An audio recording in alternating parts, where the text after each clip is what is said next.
সম্মানিত ভিউয়ার্স, আসসালামু আলাইকুম। পরিবর্তন পার্ট 3। আপনার মানসিক অবস্থা সাময়িকভাবে ঠিক না থাকলেও আপনার শৃঙ্খলাবোধই আপনার যা করা দরকার তা করাবে।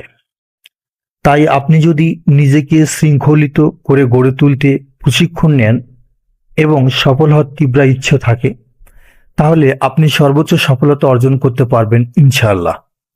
এই মুহূর্তে যদি আপনার মাঝে সাহসের সামান্যতম ছিটে ফোঁটাও না থাকে, দুশ্চিন্তা করবেন না, কারণ ঠিক এই মুহূর্ত থেকেই আপনি আপনার আত্মশৃঙ্খলা এবং ইচ্ছাশক্তির প্রশিক্ষণ শুরু করেছেন আমার সাথে। আত্মশৃঙ্খলা আমাদের মাংসপেশির মতো।